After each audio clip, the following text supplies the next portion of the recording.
Bonjour à vous, camarades et citoyens, camarades et citoyennes. Aujourd'hui, je vais vous parler d'une vieille histoire, d'une vieille affaire, d'un vieil article, mais qui est tout à fait intéressant en termes de perspective d'analyse politique. Puisqu'il s'agit d'un article qui est daté Eh bien, c'est un article qui est daté de l'année 2011. Un article de France Culture qui parle de la gauche, mais pas de n'importe quelle gauche. La gauche qui a trahi. La pseudo-gauche. Vous savez, dans la gauche, il y a la gauche du travail et la gauche du capital. La droite, c'est la droite du capital, ça on le sait. Hein, peut-être une droite libérale, une droite patriotique, plutôt une droite libérale, une droite nationale, une droite libérale, une droite conservatrice. Mais ce qui nous intéressera là, c'est l'opposition entre la gauche du travail et la gauche, disons, de la bourgeoisie, la gauche du capital. Parce que là, ce qui nous intéresse, c'est la critique d'une gauche qui ne fait pas son boulot, ou plutôt qui, si, il le fait, mais pas le boulot, comment dire, qui fait le boulot de la gauche caviar, en fait. La gauche quinoa aujourd'hui, hein, parce que les choses ont changé entre-temps. Hein, on est progressiste. Et c'est justement là où j'ai envie d'en parler. Hein, la gauche, ce que j'ai envie de parler, c'est de la gauche bobo. Hein, cette fameuse gauche-là qui, pour moi, n'est pas ma gauche, clairement. Euh, Donc, cette gauche bobo, c'est la fameuse fondation Terra Nova. C'est assez édifiant de regarder, d'avoir une certaine. De savoir ce que c'est, ce genre de merde, qu'on appelle Terra Nova. Donc, je vais commencer la lecture de cet article qu'on peut trouver sur France Culture, et je vous mettrai le lien en description, bien sûr. Euh, les classes populaires, angle de la gauche bobo. On commence assez fort. La polémique lancée les auteurs du plaidoyer pour une gauche populaire contre une note de la fondation Terra Nova intitulée Gauche, quelle majorité électorale pour 2012 dépasse de très loin le milieu des experts en sciences humaines liés au Parti socialiste, au-delà même de la stratégie électorale préconisée pour 2012. On assiste à cette occasion au heurt frontal entre deux conceptions de l'identité même de la gauche. Terra Nova imaginait une grande coalition sur le modèle de celle que réunissait bien au Parti démocrate américain l'appel à la mobilisation des jeunes, des milieux culturellement émancipés, des femmes et des minorités ethniques. Bref, la France qui bouge, entre guillemets, pour transposer au contexte national. Mais la gauche peut-elle s'identifier aux partisans de l'ouverture et de la mondialisation, à ceux qui voient, à ceux qui en voient d'abord les opportunités parce qu'ils sont solidement équipés en diplômes et en relations, ou encore à ceux qui n'ont rien à redouter parce qu'ils occupent des emplois protégés. En jetant aux oripeaux le bon vieux drapeau prolétariat au nom de la modernité, n'a-t-elle pas abandonné les classes populaires à la droite et surtout à l'extrême droite? Marine Le Pen compte plus de sympathisants parmi les ouvriers que les candidats du PS et de l'UMP ensemble. 43% d'entre eux auraient l'intention de voter pour elle selon BVA. Le travail, qui a été la valeur centrale de la gauche durant 2 siècles, fait désormais partie du répertoire de la droite. La France qui se lève tôt, entre guillemets, de Sarkozy, fait mouche en 2007. La gauche ne s'est-elle pas trop confondue avec l'apologie du temps libre, avec les thèmes, avec les thèmes de fin du travail? Sa générosité en matière d'assistance ne trahit-elle pas une résignation devant la fatalité du chômage? Les classes populaires redoutent que le modèle social français assurantiel, qui fait partie de l'identité de la France, soit désormais menacé de faillite sous le poids de l'assistanat et des détournements divers de la fraude sociale. Christophe Guilly, l'un des premiers à avoir dénoncé les nouvelles fractures sociales avec l'œil du géographe écrit,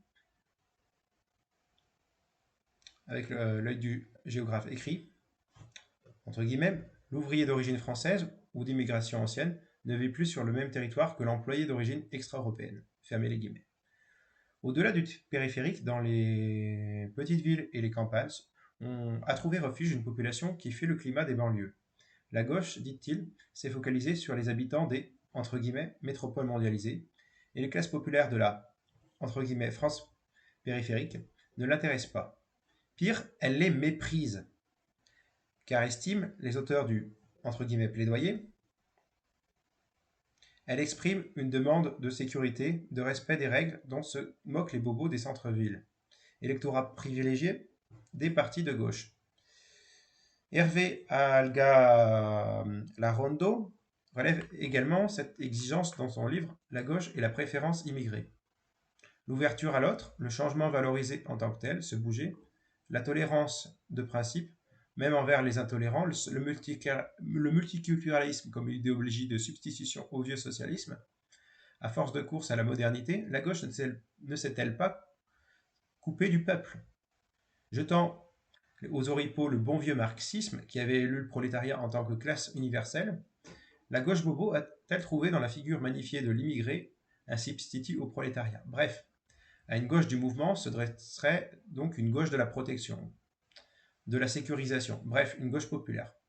Ou bien, faut-il dire, populiste.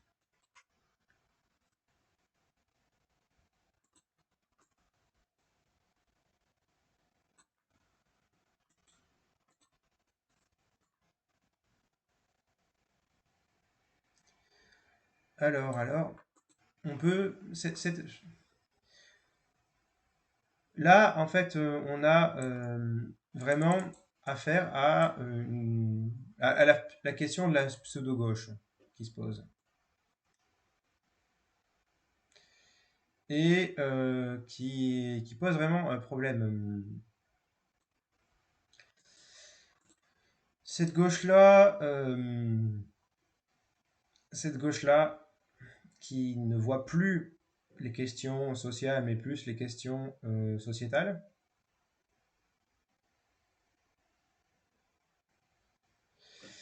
pose problème. Bien sûr, il y a des choses qui sont de l'ordre qui sont de l'ordre du positif dans certains éléments sociétaux, dirons-nous. Mais cela, ça pousse quand même pas mal de gens à utiliser une étiquette gauche fuchsia, gauche rose, pour éviter d'avoir une vraie gauche, une gauche rouge. C'est des gens qui, en fait, s'il y avait plus de pauvres, ils auraient plus d'élus, ils auraient plus d'électeurs. C'est des gens, s'il y avait plus qui en ont pas non plus grand chose à foutre parce que ils préfèrent juste se dire progressistes que proches des classes populaires. C'est des gens qui méprisent les campagnards et les ouvriers comme des gros bofs de droite, selon eux. Parce que manger quinoa, c'est de gauche, vous voyez. Enfin, voilà. C'est ce que c'est. Voilà. Alors, ça, si cet article il date de 2011, la réalité, c'est qu'aujourd'hui, trouvez-moi un social-démocrate ou un marxiste conséquent. J'en vois pas. Ni de communiste, ni de socialiste qui ait une vision claire des choses. Hein. Il faut que vous me trouviez quelqu'un qui soit laïque à 100%, qui soit frexiteur à 100%, qui soit pendant l'idéal post-mo, qui soit bien matérialiste et universaliste. Bon, trouvez-moi tout le package. Hein. Quelqu'un qui soit bien républicain au sens d'institution bien efficace en droit, bien démocratique, qui soit attaché à la souveraineté du pays, ce genre de choses. Trouvez-moi ça. Trouvez-moi une gauche qui a de la gueule. Trouvez-moi une gauche rouge. Moi, j'ai vu certaines gauches qui se disaient rouges agir comme la gauche fuchsia, comme la gauche rose en fait, la gauche. Oulala, oulala, faut faire attention à ce qu'on dit, mais les classes pop, on s'en fout, ça passe derrière les questions sociétales. Ben non. Moi, ce qui m'intéresse, c'est une gauche sociale. Les questions sociétales, voilà. Il y a vraiment le côté, on met un masque, vous voyez, sur le prolo. Le prolo, c'est un réac. Quand c'est un réac, on s'en branle de sa gueule. je m'en fous. Voilà. Ce qui m'intéresse, c'est les prolos. Ce qui m'intéresse, c'est le prolétariat. La question des réacs, je suis contre un certain nombre de choses réactionnaires, mais des choses qui sont. Il y a une hiérarchie quand même à faire là-dedans. Dans ce que vous appelez réac. Hein. Il y a des gens qui vont appeler qui vont définir le socialisme comme dépassé ou comme réactionnaire. Ça, c'est des débiles. Euh, c'est vraiment débile de considérer le socialisme comme réactionnaire. Ça veut dire que vous êtes un social traître néolibéral si vous faites ça. De qualifier les socialistes et les marxistes de, de réactionnaires, c'est vraiment ce que font des petits anards de. Je vais rester poli, mais les anards, c'est vraiment les gens qui vont être à fond. Ce qui est marrant, hein, c'est que les anards, ils vont être à fond d'accord avec les sociolibéraux sur toutes ces questions-là de social traîtrise. Hein. Typiquement, ce qu'on appelle ce qu'on appelle Fondation Terra Nova, ça ressemble beaucoup à ce que pourrait proposer. Je pense que Terra Nova, c'est lié au PS. Hein. Mais autant Europe Écologie Vert, qui est social-libéral comme le PS, que la pseudo-extrême gauche là, du NPA ou de l'UCL ou de l'Union des communistes libertaires ou de la Fédération anarchiste, ils seraient entièrement d'accord avec ce genre de débilité. Hein, de oh, les prolos, on s'en fout. Enfin, le NPA, il dirait pas ça comme ça. Hein, le NPA ou l'USL ou les anards. Mais ils le pensent, ils sont pas loin de le penser. Hein, de penser à peu près les mêmes choses que Terra Nova. La gauche Terra Nova, c'est vraiment l'anti-gauche sociale pour un pseudo-progressiste qui est juste du néolibéralisme à deux ronds.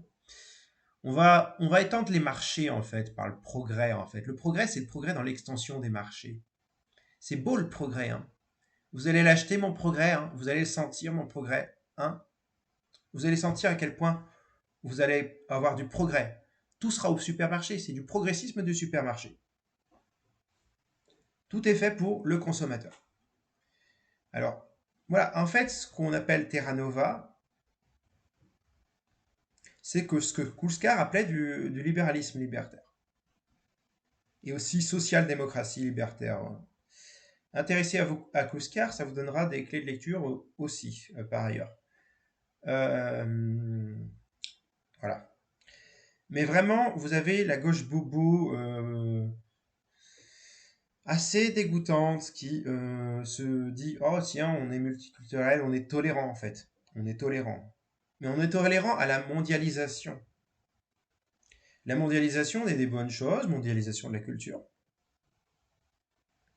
Au sens de. Mais il y a mondialisation économique. Et il y a de la question d'un cheval de Troie par la culture d'éléments économiques, puisque la culture, quand elle devient marchandise, ça pose un certain nombre de questions, en fait, de questionnements sur la question des masses médias, sur la question de la culture de masse, ce genre de choses. Vous savez, c'est la culture, il y a, au niveau culturel, vous avez la culture classique, donc celle assez élitiste.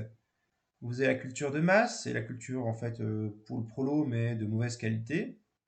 Et vous avez la culture qui est produite pour le prolo par une industrie du divertissement.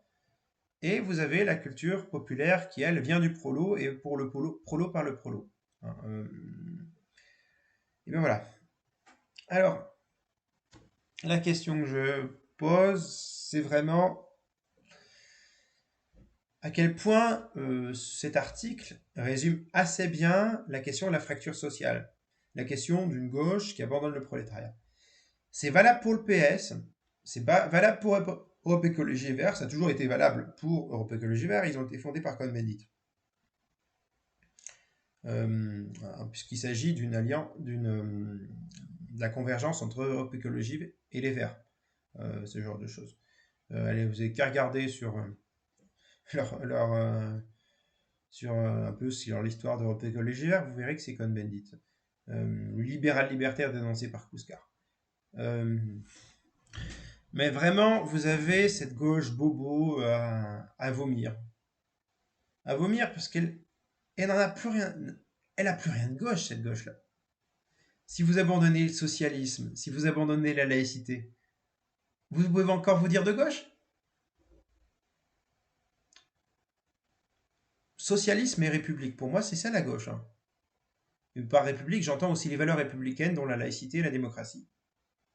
On va me dire, oui, démocratie, république, oui, vous pouvez avoir une monarchie constitutionnelle, vous pouvez être anarque, ça sera démocratie directe. Moi, je pense qu'il faut une structure. Une structure progressiste en sens réel du terme. C'est pour ça que les gens qui parlent de monarchie constitutionnelle. Et que les anards, bon, si, ils peuvent dégager. Hein. Le progressisme de supermarché, ça m'intéresse pas. C'est assez libéraux, en fait. Les sociaux libéraux, en fait, vous entendez sociaux, mais ça veut dire qu'ils vont pas faire grand-chose au niveau social. Ils vont peut-être défendre un petit peu les services publics pour sauver les apparences, mais en laissant le libre marché total. C'est-à-dire, c'est la social-démocratie réforme le capitalisme, le social-libéralisme, qui est en fait irréformable, au fond, mais le social-libéralisme fait pire, il essaie de réformer le libéralisme, qui lui est absolument irréformable. Les logiques concurrentielles, voilà. Donc c'est des libéraux, hein, clairement. Le Parti socialiste, les socialistes, ils sont partis.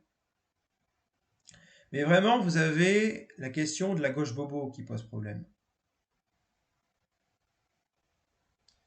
Et là, il est tout à fait pertinent de voir l'état actuel de la gauche d'aujourd'hui. Il y a peu de souverainistes à gauche. Il y a peu de gens qui sont attachés à résister contre le capital, contre le, contre le capitalisme, et plus encore le capitalisme d'aujourd'hui, qui est le capitalisme mondialisé. Il faut revenir à une gauche basée sur le monde du travail. Vous avez compris? La gauche de type décroissante, bobo, écolo, libertaire ou libéral, bon, c'est pas, c'est pas vraiment notre intérêt, hein. Bien sûr, vous pouvez dire, oh, les prolos qui votent à droite, ils vont se faire baiser. Oui, mais s'ils votent, étant donné l'état de la gauche actuelle, bon, ils votent peut-être. Non, j'irai pas jusqu'à dire qu'ils votent pour leur intérêt de classe, mais que dans les deux cas, il n'y a aucun vote en fait qui vote dans le sens de leur intérêt de classe. Le prolétariat a été trahi intégralement. La bourgeoisie, elle a la main partout, ou quasiment partout, hein. Vraiment, on n'a plus grand-chose, hein, pour résister. On a peut-être un peu la CGT. Certains me diront, et encore, on peut toujours trouver des problèmes, des failles dans les organisations. Les gilets jaunes, bon, est-ce qu'on en a encore? Ouais, ils n'étaient pas assez structurés, ils n'avaient peut-être pas beaucoup de lignes idéologiques. Bon, euh, voilà.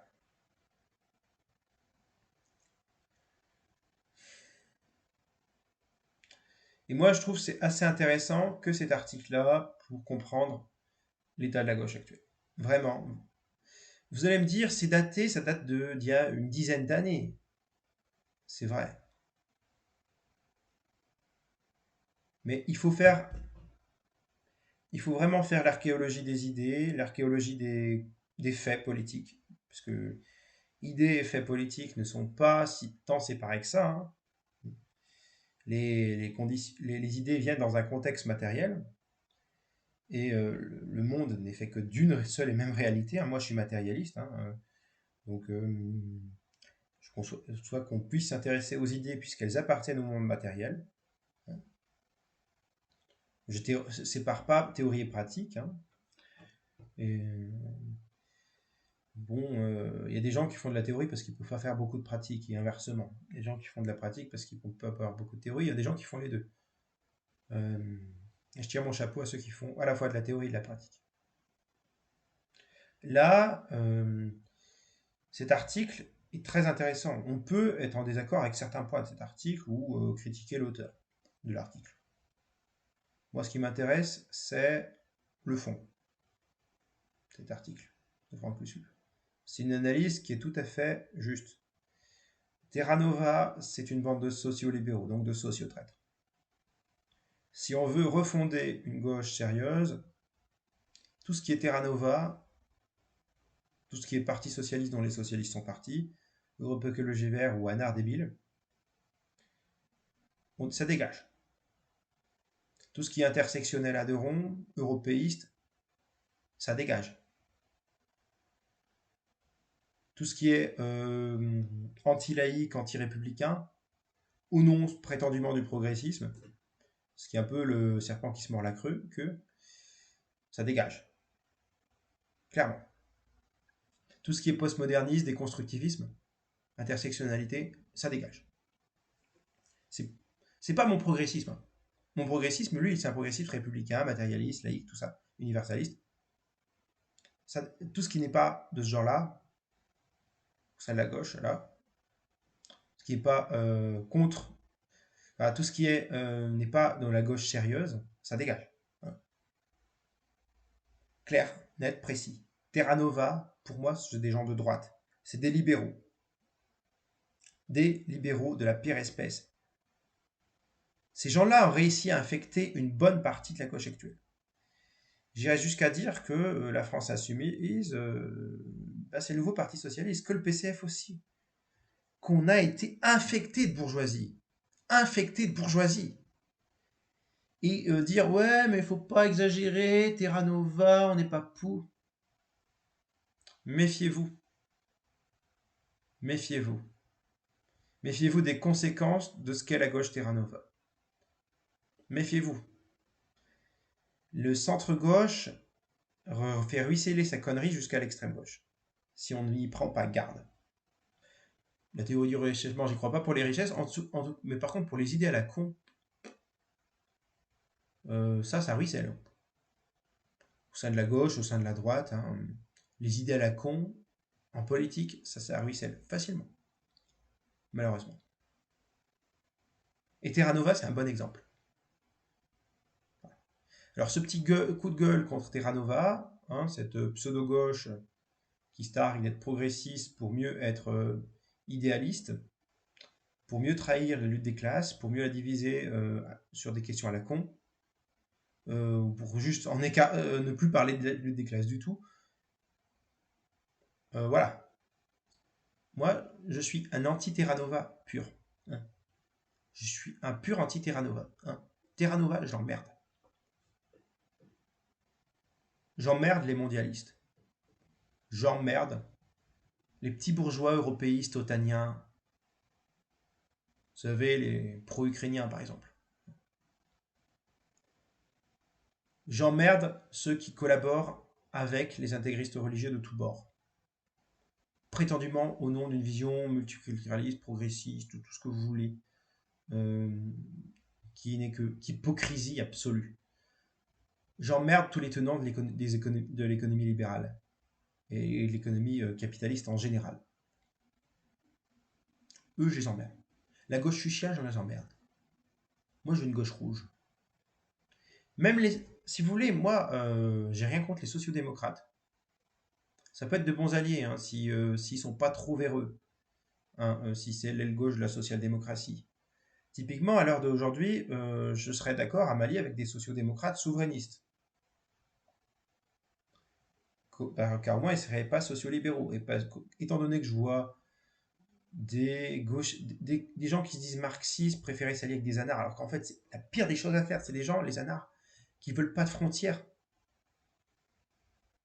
Mais c'est exactement ce que veut la gauche bourgeoise. Terra Nova. Pas de frontières, donc des capitaux qui circulent. Le capitalisme mondialiste, le capitalisme qui se passe des nations pour avoir le marché libre total, le libéralisme total. Et ça va être des milices privées, ce genre de choses.